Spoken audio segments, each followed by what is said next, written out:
मैंने कहा ये तो बच्चा बहुत अच्छा है, इसके लिए रिश्ता कौन सा ढूंढा? बोले वो बच्चे भी आपके पास आते हैं, आप तो उनको जानते ही हैं। मैंने कहा फ़ोटो दिखाओ। उन्होंने फ़ोटो दिखाया तो मैं कहूँ ये तो सारी ज़िंदगी में नहीं हमारे पास आए। बोले नहीं नहीं यही तो है। तो मैंने कहा उनको लेके आओ। इतना पतला सा चेहरा, लंबा सा चेहरा, जब लेकर आया तो कद्दू जैसा चेहरा। कद्दू समझते हैं ना आप लोग, दीवार घड़ी जैसा समझ लीजिए। मैंने कहा ये आपने बनाया कैसे, ये कला कहाँ से सीखी? बोले आजकल मोबाइल फ़ोन में सब ऐसे ऐसी चीज़ें आती हैं, आप जो है ना उसमें काले को गोरा कर लीजिए, गोरे को और अंग्रेज बना लीजिए, आप पहचान ही नहीं पाओगे। कुल मिलाकर बात इतनी सी है, जब तक अंदर ठीक नहीं करोगे बाहर ठीक होने वाला नहीं है, और खुद को धोखे में डालने से कोई फायदा नहीं होने वाला। अपने आप को समझिए, यद अंतरम तद बाह्यम, यद बाह्यम तद अंतरम। जैसे सुंदर अंदर हो वैसे बाहर बन जाओ, और जैसे बाहर दिखाई देना चाहते हैं वैसे अंदर भी दिखाई देने लग जाओ। बस उसी समय शांति आनी शुरू होगी, क्योंकि बनावट में ही दुख भरा पड़ा है। कृत्रिमता अशांति देती है। जितना जितना बनावटी जीवन उतना उतना अशांत जीवन। और ध्यान रख लीजिए, हर व्यक्ति में अपना एक सौंदर्य है, चाहे काला है, गोरा है, मोटा है, पतला है, छोटा है या लंबा है। वो सौंदर्य तो आपके अंदर से खिलता है ना। जब आपको खुश रहना आ जाए तो आपको आप प्यारे लगते हैं, और दुखी रहने लग जाएं तो कैसे भी आप रंग रूप में हो आपका सब कुछ बिगड़ जाएगा।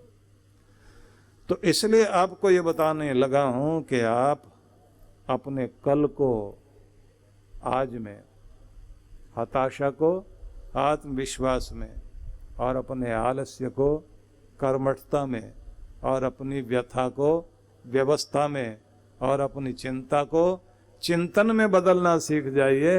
आपका भाग्य भी बदलेगा, आपके जीवन में आनंद भी आना शुरू होगा। अब सुन तो लिया आपने, लेकिन भगवान क्या कहते हैं? अभ्यास योग युक्तेन चेतसा नान्यगामिन। बिना अभ्यास के तो कुछ होने वाला ही नहीं है। प्रैक्टिस ही तो परफेक्शन देगी ना। किसी चीज की प्रैक्टिस करते करते परफेक्शन आती है। अभ्यास ही आपको पूर्णता देगा। बड़े बड़े शब्द याद कर भी लिए, उनका आनंद जीवन में तब आता है जब आप उनका अभ्यास करते हैं, प्रैक्टिस करते हैं। उसके बाद ये तो हो गए आप श्रोता। उसके बाद जब आप नोट कर लेते हैं तो बन गए विद्यार्थी। विद्यार्थी मतलब अर्थी शब्द का मतलब वो नहीं है जो आप लोग सोचते हैं। विद्यार्थी विद्या को चाहने वाला, ये नहीं जो विद्या की अर्थी निकाल दे, ये मतलब नहीं। तब आप विद्यार्थी बन जाते हैं। मतलब सुना श्रोता थे, अब लिखा विद्यार्थी। उसके बाद क्या बनना? साधक। अब वचनों को लेकर साधना शुरू करो, और जैसे साधक बन जाए तो फिर बनो भक्त। भक्त वो जो विभक्त नहीं होता, बटता नहीं, खुद को जोड़े रखता है। और जो विभक्त नहीं है, भक्त बन गया, तो उसका मतलब उसे जुड़ना आ गया। और जिसे जुड़ना आ गया अपने प्रभु से, अपने ध्येय से, अपने गुरु से, अपने धर्म से, अपने जीवन के अर्थ से, बस वही जीवन सार्थक होना शुरू होता है। तो सुना, सुनने के बाद नोट करना, नोट करने के बाद अब उसमें से चुनना है कि ये अभ्यास में चाहिए। क्या अभ्यास करोगे? बहुत चिंता करते हैं, चिंता तो स्वाभाविक आएगी, उसे चिंतन में कैसे बदलना है, ये प्रैक्टिस करनी है। किस्मत देगी आपको बाधाएं, प्रकृति का नियम है। वो जब आपको कुछ बड़ा बनाना चाहती है तो वह फिर आपको बाधा देती है, अवरोध देती है। अवरोधों को पार करना आ जाए आपको तो आपकी जिंदगी आसान बनने लग जाती है। और जब आपको जिंदगी आसान बनानी आ जाती है तब कहते हैं आदमी को दूसरा काम करना चाहिए, दूसरों की भी बाधाओं को दूर करने के लिए समय निकालना चाहिए। इसी को सेवा बोलते हैं, इसी को परोपकार कहते हैं। और जब ये परोपकार आप करने लगते हैं तब फिर तीसरा काम करना चाहिए, दूसरे जैसे आप लीडर बन गए अपने फील्ड में, तो फिर ऐसे लीडर तैयार करो आगे कि तुम्हें भी समस्याओं का समाधान आना चाहिए और तुम भी दूसरों की समस्याओं का हरण करो। और फिर एक वातावरण बनता है, हर बेहतरीन लीडर के पास गुण होता है, अपने जैसे बेहतरीन लीडर नीचे तैयार करता जाता है और फिर एक टीम खड़ी होती है अच्छे बेहतरीन लोगों की, और तब क्रांति आती दुनिया में। बेहतरीन लोग इकट्ठे हो जाएं तो उस समय समस्याएं हटती हैं। 5-10 लोगों का ग्रुप भी बेहतरीन लोगों का हो जाए, उनका दल बड़े बड़े काम करता है। थोड़े से लोग ही सपना लेकर निकला करते हैं, क्रांति कर देते हैं। सुकर्णो थे इंडोनेशिया में, अपने बाल्यकाल में ही उन्होंने लीडरशिप क्वालिटी उनके पिता ने उनके अंदर जगाई थी। और उसके बाद ये हुआ कि उन्होंने अपने 10 बच्चे थे जो उनकी मजाक उड़ाया करते थे, उनको अपना मित्र बनाया, उनके अंदर लीडरशिप क्वालिटी जगाई और वही लीडर बनाकर अपने देश की आज़ादी के लिए तैयार किए। और उसी का परिणाम ये हुआ कि अंत तक जब वो देश के प्रमुख शासक बने तो वही लोग उनके साथ खड़े थे। उन्होंने देश का निर्माण किया, एक नया रूप बना दिया अपने देश का। आपको ये करना पड़ेगा, अपने साथ बेहतरीन लोगों का संगठन पहले तो खुद बनाओ अपने आप को, यह अभ्यास से होगा। आप लोग सोचेंगे उम्र हो गई अब क्या होने वाला है, ये बातें युवकों के लिए हैं। देखिए सवेरा तब नहीं होता है जब सूरज निकलता है, तब होता है जब आप जागते हैं, तब आपका सवेरा होता है। जिस उम्र में जागे बस उसी उम्र में आपका सवेरा हो गया। हर उम्र का अपना आनंद है। जिनकी उम्र ज्यादा हो गई तो उनके पास अनुभव है, उनको काम करना से ज्यादा काम लेना आता है, वो जोड़ सकते हैं बहुत लोगों को। करने पर आए तो किसी भी उम्र में कुछ भी किया जा सकता है, लेकिन पागलपन चाहिए अंदर, पागलपन चाहिए। दशरथ मांझी जैसा पहाड़ को 27 साल तक काटता रहा बैठकर, रास्ता साफ कर दिया। किसी भी आदमी के अंदर वो पागलपन चाहिए कि जिंदगी किसी एक लक्ष्य के लिए लगा दे, बस यही पूरा करना है मैंने। और इसका एक तरीका है, संकल्पी होना सीखें। अब ये बात ध्यान से सुनना आप लोग। संकल्पी होने का मतलब क्या होता है कि आपने कोई एक मन में ठान लिया, जैसे आज मैं बाईं तरफ ही देखूंगा, कुछ भी हो जाए। अब आप लेफ्ट साइड ही देखते जा रहे हैं, उसी तरफ मुंह करके बैठे हैं। शरीर कहता गर्दन टेढ़ी हो जाएगी, मन कहता उब गए। अगले दिन आप कहते हैं अब दाईं तरफ ही देखूंगा। आपने 2-4 दिन अभ्यास किया ऊपर देखने का, नीचे देखने का, इधर देखने का, उधर देखने का, एक दिन एक ही तरह की बात। अब इसको लगता तो ये कि मूर्खता वाला समय खराब कर रहे हैं, लेकिन इस प्रैक्टिस का, इस जिद का एक लाभ होगा। मन आपका कहेगा अब तक मेरी चलती थी, अब लगता है मेरी चलने वाली नहीं, चलेगी तो इसी आदमी की चलेगी, क्योंकि बहुत ढीठ आदमी है। जिस बात को ठान लेता है वही पूरा करता है। सुबह से शाम हो गई, एक ही तरफ देखे जा रहा है। अब तक मन आपको दौड़ा रहा था और अब आपका मन आज तक आपका मालिक था, अब होगा नौकर। अब आप उसे अपने हिसाब से चलाएंगे। और जिसको अपना मूड वश में करना आ गया और जिसको अपना मन वश में करना आ गया, वो दुनिया को वश में कर सकता है, ये याद रख लीजिए। और जिनका 2-2 मिनट में मूड बदलता है, उनका चलते चलते यात्रा में वहीं गाड़ी रोक करके खड़ा हो जाए, अब तो मैं नहीं जाने वाला, इन्होंने तो मुझे टोक दिया, इन्होंने तो मुझे रोक दिया, इन्होंने ऐसे बोला क्यों, ये पड़ा तुम्हारा, रखो अपना। आपने देखा ना 1 मिनट में चाबी फेंकने वाले लोग, रखो धर्मशाला अपनी, हम जा रहे हैं अपने घर। हुआ क्या? हुआ कुछ भी नहीं। बहुत तरह के लोग ऐसे दुनिया में मिल जाएंगे आपको, इतना बचपना, इतने मूडी, थोड़ा सा भी दबाव बर्दाश्त नहीं कर सकते। हर एक आदमी के अंदर होता है थोड़ा सा, जैसे कुछ माचिस की तिल्ली तो एक बार में जल जाती है, कुछ को कई बार रगड़ना पड़ता है, तो जलते तो जरूर हैं। कई लोग होते हैं ना, उनको एक ही बात 4 बार बोल दो। महात्मा जी कोई बैठे थे, बोले महाराज आपका नाम? बोले हमें शांति मुनि कहते हैं। अच्छा महाराज आप तो बहुत शांत लग रहे हैं। बोले हमको कभी गुस्सा आता ही नहीं, लेकिन आज तो थोड़ा दिखाई दे रहा है महाराज, माथे पर लग रहा है। बोले नहीं नहीं हम गुस्सा करते ही नहीं। और 4 आदमी आके अलग अलग तरीके से 4 बार बोल गए महाराज आज गुस्सा लग रहा है आपको। कह दिया ना नहीं आ रहा गुस्सा। और 5-7 बार बोलने के बाद तो वो कमंडल घुमा घुमा के कहे कि नहीं आ रहा गुस्सा, नहीं आ रहा गुस्सा। वो टेबल पटक दी वहां नीचे, गुस्सा नहीं आ रहा। माचिस की तीली को 5 बार रगड़ दिया ना, जलने लग गए।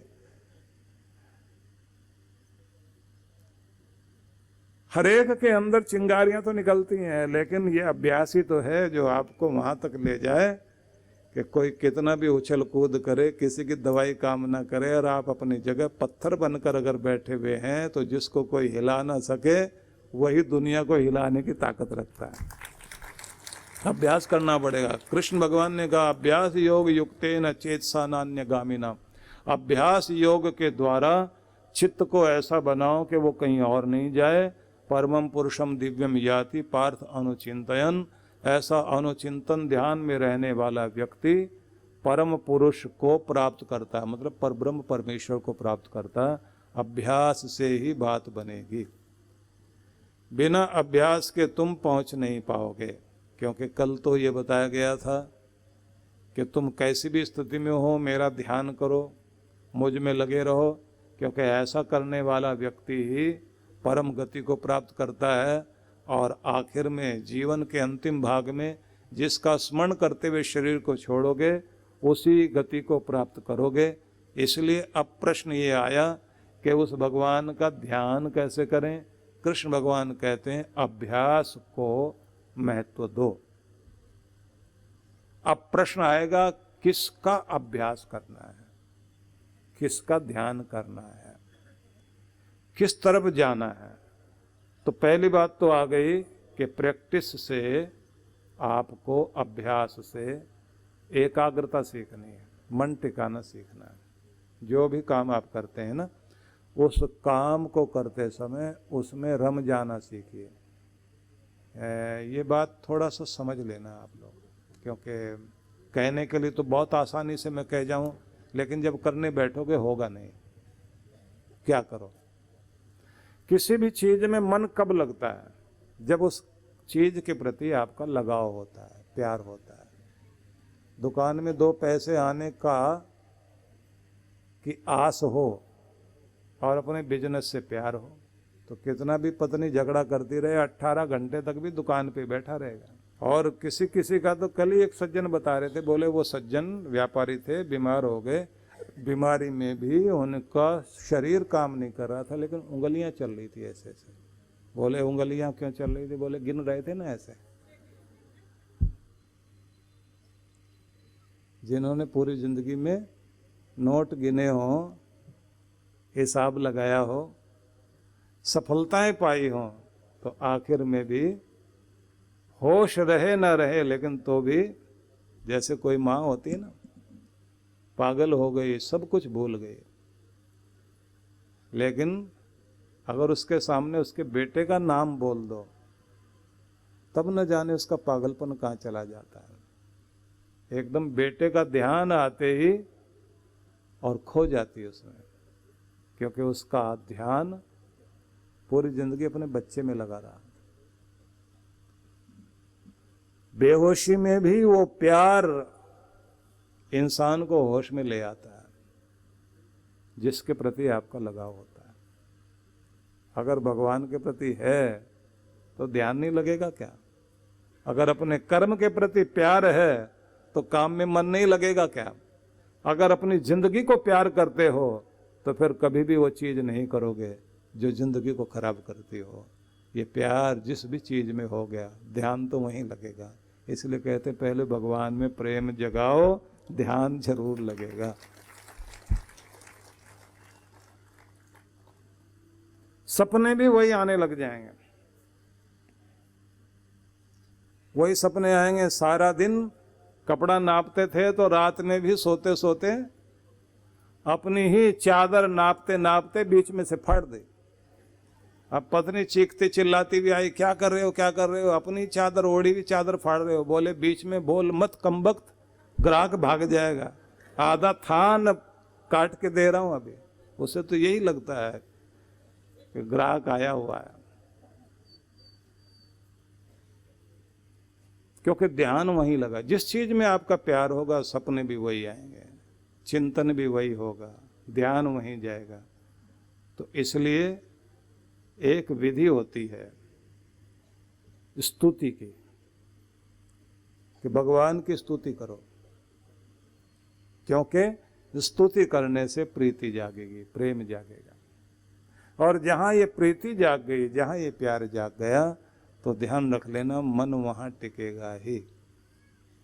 तो जब आप कहते हैं तू दयालु, दया का सागर, तू पतित पावन, तू ही है सबके भंडारे भरपूर करने वाला भंडारी,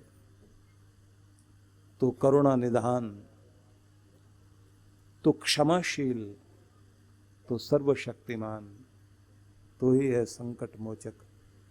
कितने संकट मेरी जिंदगी में आए, सबको दूर करने का कार्य मैं अपना कर्म करता रहा, लेकिन कृपा तेरी जब हुई तभी मेरे संकटों का नाश हुआ। तेरा नाम लेकर मुझे हृदय में श्रद्धा, भावना, आभार सब कुछ आता है और सिर झुका के आप प्रणाम करते हैं। हे भगवान तेरी बहुत कृपा, कैसे तो निकालता है, बाधाओं के पार ले जाता है। तो ये स्तुति है, इससे प्यार जागता है आपको। और जिस चीज में आपका लगाव पैदा हो गया वहां मन टिकेगा। इसलिए कहते हैं ध्यान से पहले स्तुति है। भक्ति में संकीर्तन इसलिए होता है कि संकीर्तन करते करते, गुणगान करते करते भगवान के प्रति प्रेम जागृत हो जाए। जिस चीज में आपका प्रेम होगा वहां मन टिकेगा ही।